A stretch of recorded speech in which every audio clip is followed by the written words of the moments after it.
and Hardy on 98.5 The Sports Hub. Let's go. Good morning, everybody. Good morning. We are Toucher and Hardy. Happy hump day. Getting over that hump on a balmy. A little sticky out there. Balmy day here in the Beantown. Look out Sunday, 58 degrees and rain. Right. Memorial Day weekend. If you're planning on doing anything, too bad. You suck. You can watch us on YouTube. Subscribe to 98.5 The Sports Hub on YouTube. You can download the podcast if you would like to hear the show. If you're listening live and you would like to hear the show, download the podcast, all right? Yeah. Get with the times, yeah. Jack. Yeah. Get with the times. Adam, it's very exciting. Today's library day for me. Oh, delightful. It moved from Monday because my son's baseball game on Monday. Now I will be at the library. Newton Free Library. Well, maybe you'll run into who you thought was Peter Wolf again. Oh, nice. I'm really convinced that was Peter Wolf. I would like to know where Peter Wolf lives. Well, he's got to be local. I got a press release the other day about he's got something or other happening, and I ignored it completely because F that guy. He could have come on our show and chose not to. Well, yeah, okay. That would have been... So he's doing press? I don't know. He's older. He's probably being inducted into some, situation. Yeah. So... because Steven Tyler got ice cream. Yeah, he loves ice cream, and he loves going to local businesses. Yeah, you like that. Yeah, it's great. Does he still live in Marshfield? Because as of the writing of his book, like 15, 20 years ago, he was in Marshfield. Yeah. So he was down there. But I know Peter Wolf, there's no way he doesn't live in Boston. He's got so much equity in Boston. Right. I'm sure he lives here. Do you think he's rich?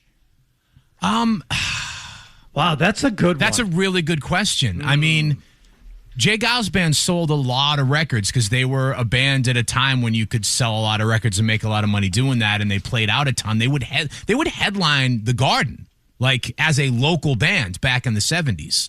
So I'm guessing probably not filthy rich, but probably comfortable rich. Okay, they were headlining in the mid 80s too. Yeah. I mean, it was a long run there. Okay, but you're talking about money now. So to my understanding, Jay Giles left the band. He didn't really do anything. Then they brought in a guy who wrote all of the album Freeze Frame. And so he would get the publishing from all those songs, which are the ones that probably made money for them. And still get played on the radio. And then Jay Giles sued the band for the name while they were out touring, even though he was just the name. He wasn't the leader of the band or wasn't a writer. And so he sued them successfully for the name so they can't tour as Jay Giles, is my understanding of the situation. So if they can't play as Jay Giles, that means no income's coming in. If he didn't write... Again, I hope he's wealthy. I really do. He has a fascinating life. I listened to his book. But... and then if he didn't write any of the songs on Freeze Frame... I'm wondering how much money is coming in. If you even have one hit album, you get that. The guy from Sugar Ray calls it his teacher salary.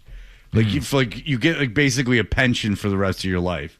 You get I think Mark McGrath was saying it's $100,000 or something, $80,000 in royalties every year. Right. And so. And that's without licensing the song to something, if that's a possibility.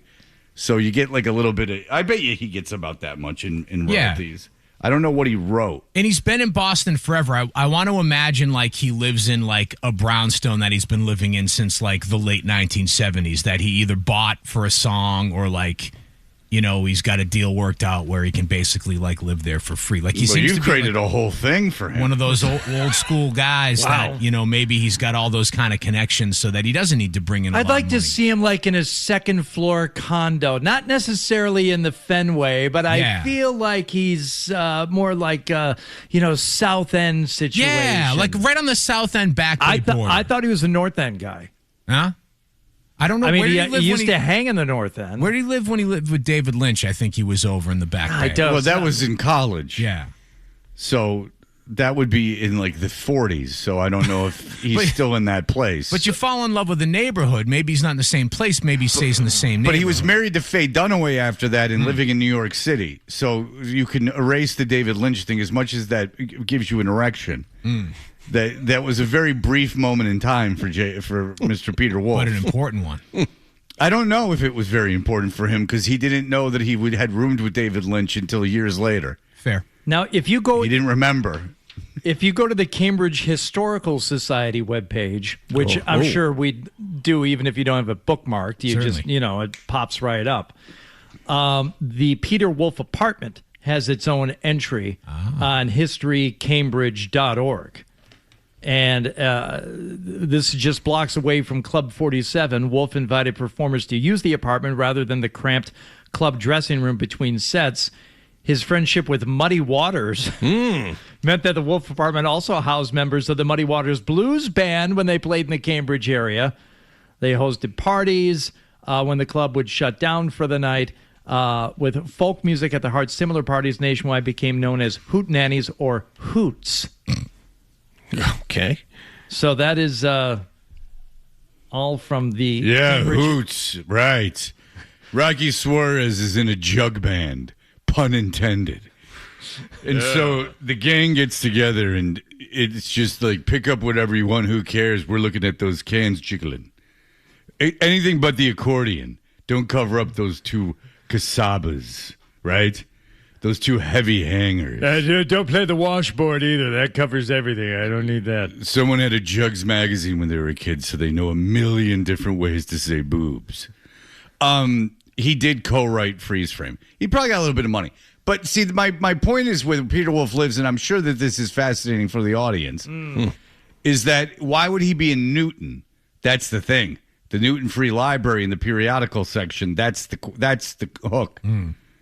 But I'm almost certain that it was him. 75% sure. And we locked eyes, and then he gave a double take as if, like, do I recognize this guy? He didn't know who I was, but like, he'd seen that face before, which is, how most people look at me that live around here. I know I don't like him. Face that launched 1,000 takes. By the way, Peter Wolf also responsible for the pee on the wall, but you know the word they use. Yeah, the flip to the flop. Which my mom would not let me buy the Freeze Frame album because of that. Yet, I had a Number of the Beast poster on my wall at that time when I was 6 years old. And I might have had the Sex Pistols, never mind the Bollocks, when I was 6 years old. But she wouldn't let me buy Freeze Frame. Yeah, because she found it coarse. And I remember going to school and for maybe the last time in my life admitting something that made me look bad and saying that I did not have the Freeze Frame album. There's this book that was suggested to me by a listener about this jazz saxophonist which is apparently this memoir that's like one of the craziest music memoirs of all time. Who? He's a Los Angeles white guy. I can't remember the name off the top of his head. I just read the introduction last night. But anyway, in the introduction, it's not written by him, obviously. And they said he has the narcissistic tendency to overshare. And then I wondered, I'd never heard that before. And so I wonder if that's a symbol of my narcissism. Oh yeah, that's one of the telltale signs. But then I don't understand how you cannot be a narcissist, because either way, you're either oversharing or you're not sharing, and then isn't that all narcissistic? Like sometimes there seems to be a catch-22. If you understand the phrase. If you think that everything about your life is interesting, you need to overshare, and that people are clamoring for more about you because it's all about you. Yes, that would be narcissism. I don't know why undersharing would be a symptom of it also. Like you're too good to give anyone any information. I can give you examples of narcissism when people are hiding things. Go ahead. Oh. So kind of walked right into that. I wasn't even expecting it. But I did think that was an interesting thing because like this guy's like going crazy about how good the book is in the introduction, but he's saying how like narcissistic it was for him to overshare. And I don't know how you overshare in a memoir. It's inherently about you. I guess it's like such a confessional. Like he admits to like terrible crimes. See, I didn't think about it. Like stuff you don't admit to. Right, but I don't think about it. He was still alive. It's an interesting statement, makes you think about things outside of a memoir. Of course, in a memoir, that's what a memoir is for. But he's referring to the memoir and like that he's so narcissistic that he overshares in the memoir. Well, if you know that you're a narcissist, are you really a narcissist? Kaboom. How about that? Like Howard Stern, I think, is there anyone who would argue that in addition to being, the greatest radio guy ever, is also a narcissist? But I don't think Howard truly believes that or thinks that he is. But he's in a position where he has to talk about his life. Like, that's the thing, is that he's got to go on the radio and talk about his life. I don't know what he's like off the air. But he was like that before he was in a position where he had to do it. He was always talking about all aspects of his life, and that is a telltale sign of his narcissism. The fact that he goes to therapy still 5 days a week.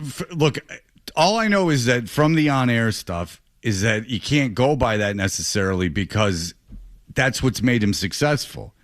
His sharing honestly or whatever it is about his life has made him successful.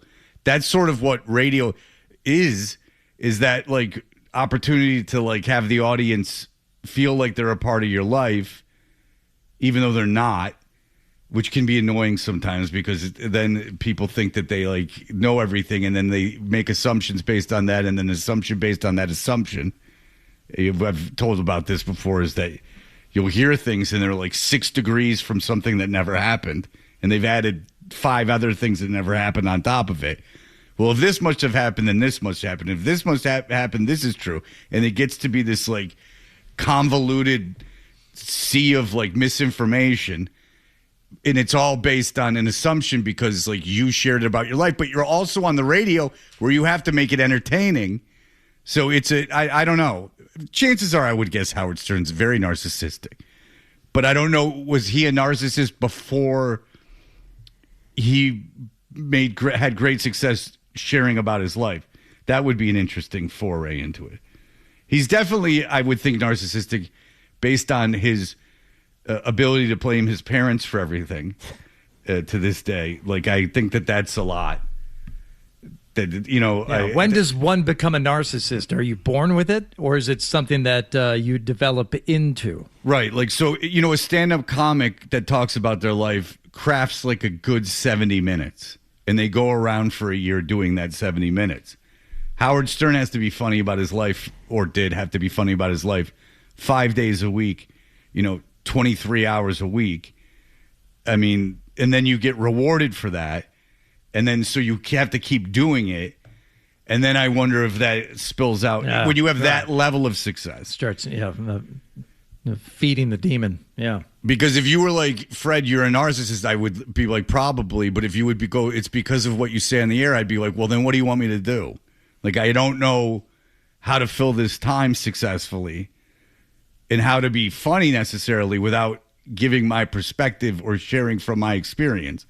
Do you understand? How about breaking down the ball game? You ever think about doing that? Yeah, but beyond my abilities, you have to know your weaknesses as a narcissist, and that would be one.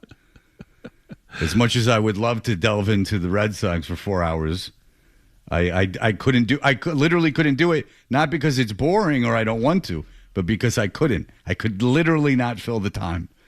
I couldn't fill the time if we went pitch by pitch because there's not 4 hours of pitches.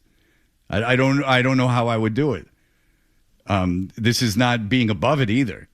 Felger and Maz talk about sports for 4 hours a day, and they're great. I couldn't do it. Not because I wouldn't want to, but because I couldn't. And I knew that going into sports radio. I knew I could not do that. So I had to find the happy medium and had to discuss that happy medium with management every day for a year or two. Which in retrospect, maybe it was longer, but in retrospect, it was probably good. Went like this: you need to do blank, and you said, "I can't." Yes, I won't. I will do this instead. In retrospect, having to meet with management every day when the Sports Hub met is probably good because it kept management in the loop. Yeah. And then, there was a relationship there. So I think that was a good thing. And I didn't mind it at the time. I didn't mind it on a consistent basis. I didn't go home and ruminate over how much I hated meeting with management. I mean, I'm sure it annoyed me, and I'm sure at times that it pissed me off, but I don't recall, John can tell me, I don't recall constantly being annoyed by it. No. There were flare-ups, but you would expect that. You went in and did something that you thought was pretty good, and then Mike would call you in and say, don't do that, and you're like, well, you don't understand what I'm trying to do, that kind of stuff, but that was rare. That wasn't constant. And I would have very one-on-one, very involved conversations with Mike about it, where he would listen to me, and then he would give his point of view, and I would listen to him about... I remember very early in the show, he had a problem with something innocuous, and I was like, well, when you buy Sports Illustrated, they'll do a feature story on someone, but it's not about, 5% of it is about in-game stuff, and the rest is, about their personality and about off-the-court stuff.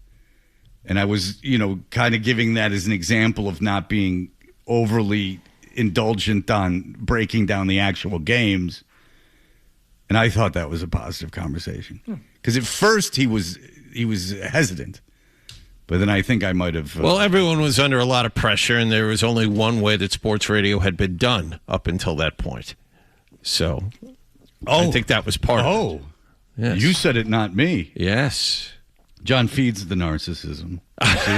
John came from that side of the fence and recognized what the problem was. There's a lot of pressure on John. That's what I took away from that. He had a lot of pressure. Now I'm a narcissist? You had a lot of pressure on you, John. For this station to succeed. Right. You know what? Long overdue. Congratulations. John was walking into a situation blind. You got to give John a little credit. John had no clue. No, John didn't know what was. On account of his thick glasses? No, because he hadn't lost his hearing yet. He was almost entirely. It's true. I had two working ears at the time. He was almost entirely dependent on his hearing for sensory. Dan, go ahead. Well, parents of our upbringing, and you've mentioned how your father could not tell a joke and doesn't understand humor, so you've developed a good way of being funny and telling jokes. So I just want to give you a little digital hug and say, you're doing good, Freddie. You're doing good. You made me proud. Okay? You should have said you were my father, and Dan, maybe that would have healed a lot of things. No, my father has an inability to be funny, like an absolute inability. And I don't hear him laugh very often. It's almost eerie how unfunny he is. Like, completely unfunny. Like, he doesn't say anything remotely resembling anything funny, even when he's trying. And zero sense of humor. I've never seen him consume comedy. Ever. Really? Never. Never seen him watch a comedy movie. Never seen him watch a sitcom. Whoa. No, never. He used to watch C-SPAN. C-SPAN, which no one's going to know. C-SPAN showed the Senate. What do you mean the Senate? They had a fixed camera on the Senate. Yeah. And so for all day, it would just be the Senate. I don't know what the hell he was looking for. But he would watch that. He would watch that in sports. It's almost like he was hiding from it. You know how hard it is to avoid sitcoms and stand-up comedy, and over the course of your life, that's really hard to do. I swear on everything I love, that I don't recall him ever watching a situation comedy. I don't recall him ever watching TV, like regular TV. I'm sure he did before cable, and who knows what he was doing. He wasn't around. I mean, he lived in the house, but he would be in his room or he'd be out of town. So, he wasn't really around a lot. So, I don't know really what he did. He didn't, sit down in the living room and, watch TV with us. Like he was gone. He was gone like 3 days a week. Hardy's dad traveled a lot too, but he was gone all the time. So like he had another family. No, if it was anyone else, I'd go, you probably had another family, but there's no way that my dad had another family. My dad didn't travel a lot, but he wasn't home a lot. Okay.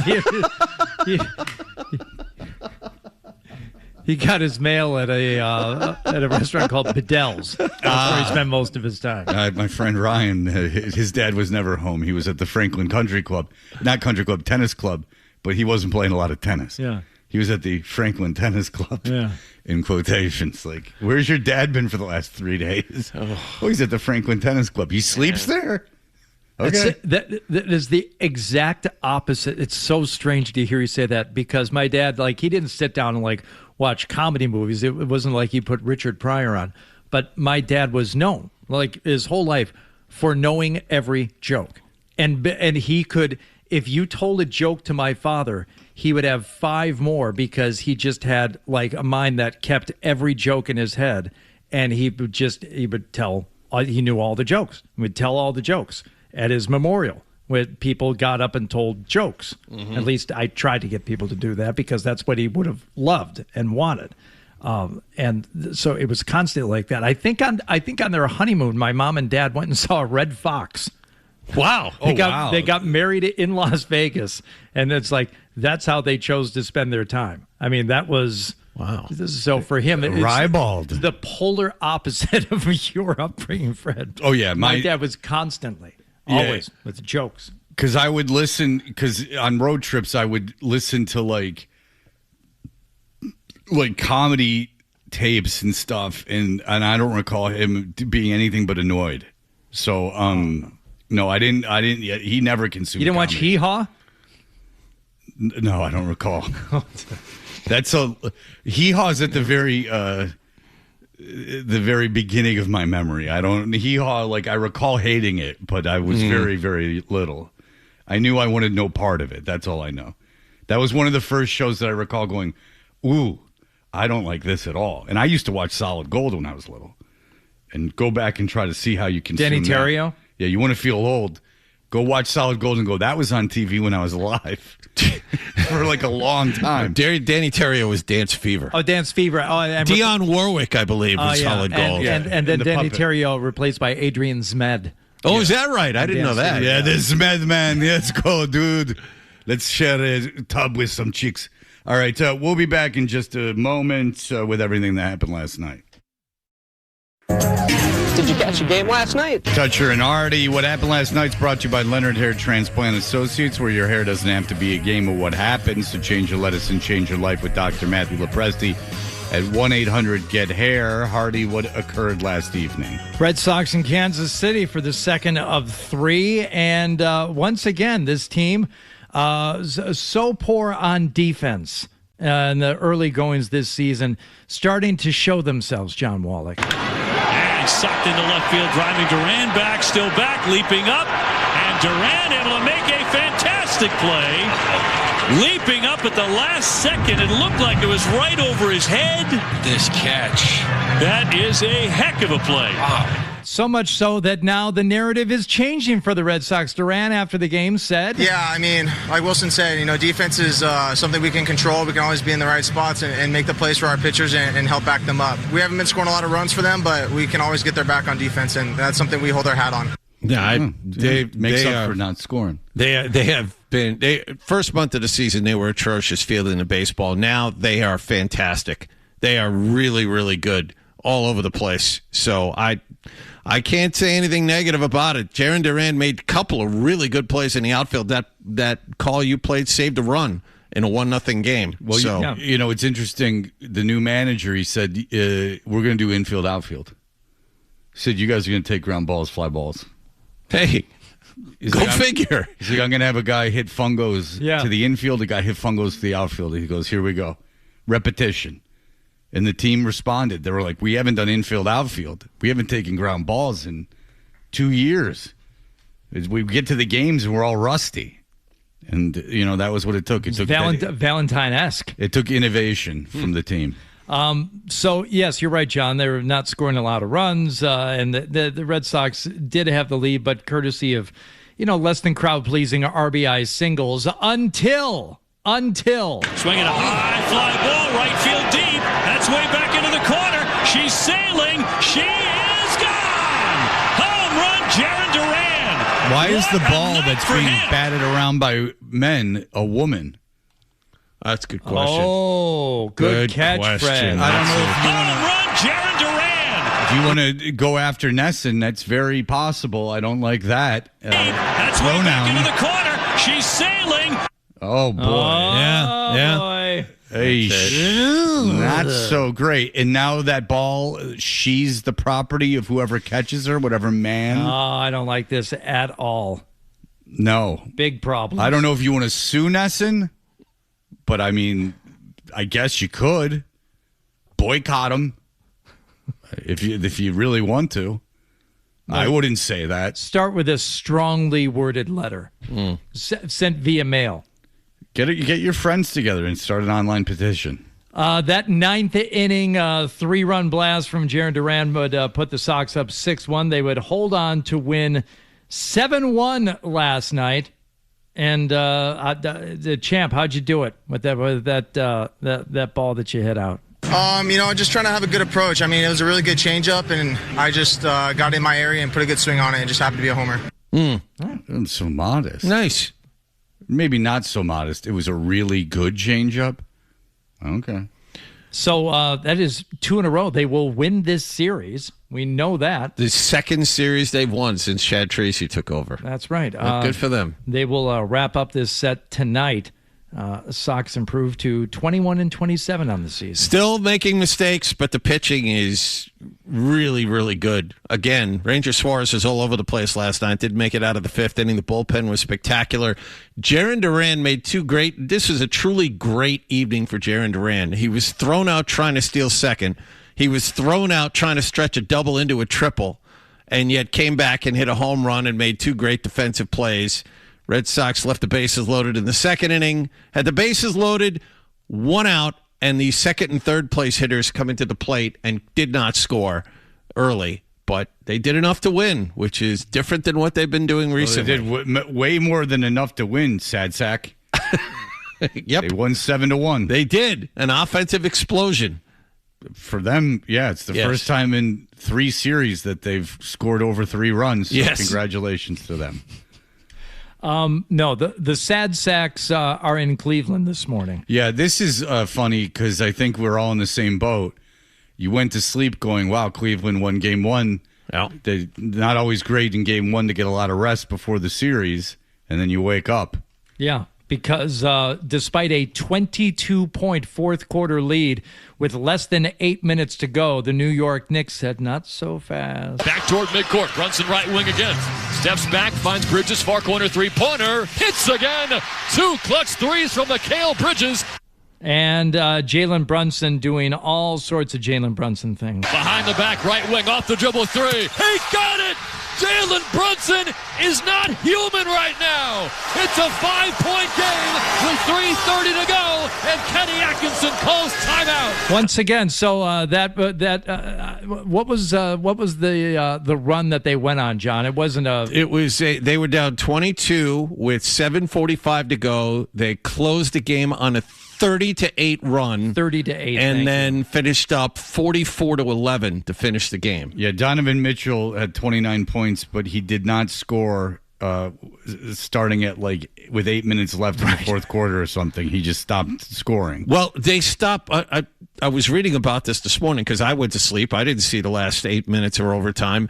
They apparently stopped trying to get the ball to him and fired up more than their fair share of 3-pointers. Yeah, I guess they were trying to run the clock out, and they stopped moving the ball. Is what, again, John and I are giving you third-hand information, but that's apparently what happened. Is that the coach after the game was talking about, Cleveland's coach was talking about how they had not been, they just the ball stuck, and he didn't call timeouts apparently correctly, and there was a whole situation. Jalen Brunson made every clutch shot. He finished with 38 points. Oh, I wonder if people are going to make a big to-do about that nationally. I know. They love that. All right. It really. I thought it's the first thing I thought about when I woke up this morning. I heard about the comeback. I said, "Oh, this is going to be insufferable." Oh, first thing I read this morning, I forget from which writer it was, and he was tweeting this out in the middle of the game. The game hadn't been over yet. He said, that plaza is not going to be big enough for the statue they're going to erect of this guy. Well, he's not very big. But you don't have to build that big a statue. know, but it's more wide than it is tall. But watching the highlights and seeing what Brunson did last night, if you just heard what Kenny Atkinson said, like if you read it, you would. This might rub you the wrong way. But when you saw what Brunson did last night, it kind of makes sense. They hit some really tough shots in that fourth quarter. You know, those 2 threes, prayer threes, end of shot clock. I think we got a little unlucky, quite honestly. Brunson obviously took over at the end, and you know, we started double teaming him and try to do some different things. But listen, I'm super proud of the way our group played. Okay, you can stop right there. But to say, oh, we got unlucky because of the way Jalen Brunson played, kind of. I mean, he was out of his mind. But we saw that during the Celtics series last year. You know, he never, in a clutch situation, he never turns the ball over. He always makes the shot. I mean, well, I don't know where you would place him, a top 5 clutch performer in the NBA right now. He is, you know, he's going to come through for you in a game like that. He's really something. Well, the probability of Cleveland winning at one point, according to ESPN, was 99.9%. Yeah. And then the game flow was at one point. Yeah, what were the game flow stats? Well, 97-93 game flow. I take it that's just the score of the game. Game but they call it game flow. Yeah. And you can run your cursor over it, and it gives you many numbers of game flow. That's cool. Yeah, and in lines and numbers. So you can feel like you're gambling based on information in real time. Donovan Mitchell, other than you not being able to, get your hands on the basketball or score for a huge chunk at the end of that game, what happened? It was a little comfortable. We could have done some things collectively, and we did, and that's on us. But ultimately, can do nothing about it. Now we got to go out there and watch the film and fix it for game 2. Yeah, I don't think that you're going to win the series. Here's what I 29 fear. points. He was a minus 13 last night. Yeah, not great. This is what I fear. The 2 teams that I wanted to see in the Eastern Conference Finals eliminated, and quite possibly by teams that will not show up for their next round opponent. Now, Cleveland obviously showed up because they had a 22-point lead in the fourth quarter, but could you see them now getting swept? Oh, sure. Oh, absolutely. Yeah, I mean, like that. Choked. Oh, They choked last night. That is a completely demoralizing what happened to them last night. Well, if you're going to create a definition for choking, that's it. They had a 22-point lead. They sat on it instead of being aggressive, and it cost them. Like they choked it away. They stopped doing what gave them that lead, and then they mismanaged the game, and they lost. I mean, you really have to mismanage a game to lose that kind of lead. I mean, you could do the math of it, but what do you have to score? Like a bucket for every 3 buckets they score? I mean, it's not the hardest thing in the world. It's just, I guess they just stopped. And when you stop like that and protect the lead, you choke it away. Yes, Jonathan. It is the second largest fourth quarter comeback in NBA playoff history since they started tracking play-by-play. Well, that was in 2023. And then, before they had game since flow. 1997. No, they didn't have game flow back then. No. And largest playoff comeback in Knicks postseason history. All right. Okay, well, then I look forward to hearing about that forever. We'll be back in just a moment. Here are the headlines. Why do people listen to Touch Because it's a thing. All right. You know what I'm talking about. Sure. No idea what you're talking about. Here's more of The Thing on the Sports Hub. Hey, we are Toucher and Hardy. And the Celtics are no longer in the playoffs, if you didn't know. And there is talk of exciting things this offseason, and it's created a lot of debate.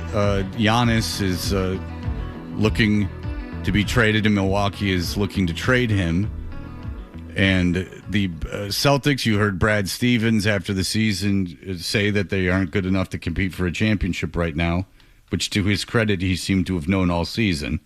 So what are they to do? Well, Hardy, Chris Mannix, who does our show from time to time, has a very strong opinion on this. He does indeed. Could there be a conversation about Giannis in Boston? Yes. I think there could be a conversation about him this summer. I can't say this emphatically enough. It would be insanity for the Celtics to do a deal like that. Insanity. On paper, sure. Giannis might be better than Jaylen Brown. Probably is better than Jaylen Brown. At 100%, Giannis is still one of the best two-way players in the game. But over the last couple of years, Giannis has not shown that he's healthy. He's battled soft tissue injuries over the last 2 years.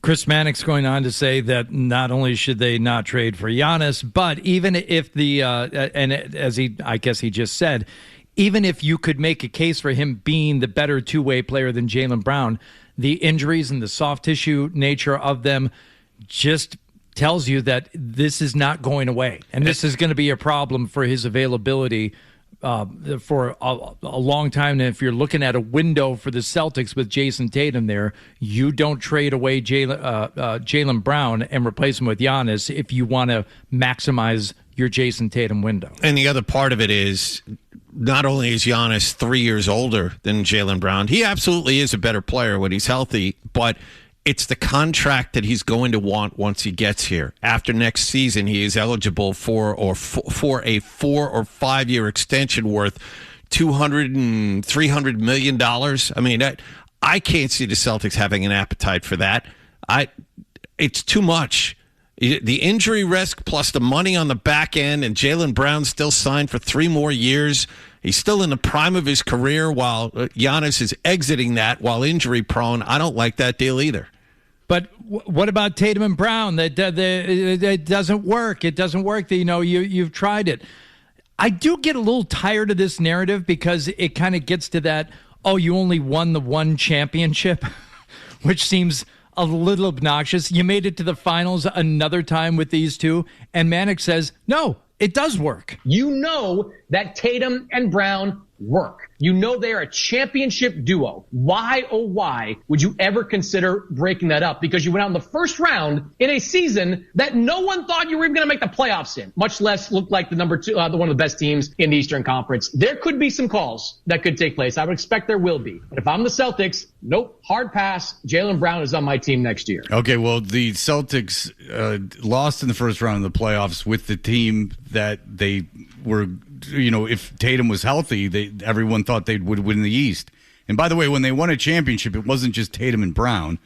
They had a lot of players around them, and they were spending an assload of money that wasn't sustainable. Chad Finn has an article about why they should trade for Giannis. He's 3 months older than Kevin Garnett was when the Celtics got him. If he says that the 9-year overlap of their careers, Brown, you could make the argument that Brown was better last year, but while Brown averaged more points per game by a point, Giannis beat him in rebounds, assists, and blocks per game and turned it over less than Jaylen Brown. So even in a year where Jaylen Brown was better, Giannis beat him in almost every statistical category. And so also you're not winning a championship because you look, Brown's 29 and you lost in the first round. Brad Stevens knows this isn't about adding a couple pieces around them. This is, you got to shake things up, and and the only way you can do that is by getting rid of one of the two. And I told you, the older I get, the more I see teams I like sit on their hands, and the more I see opportunities be peed away.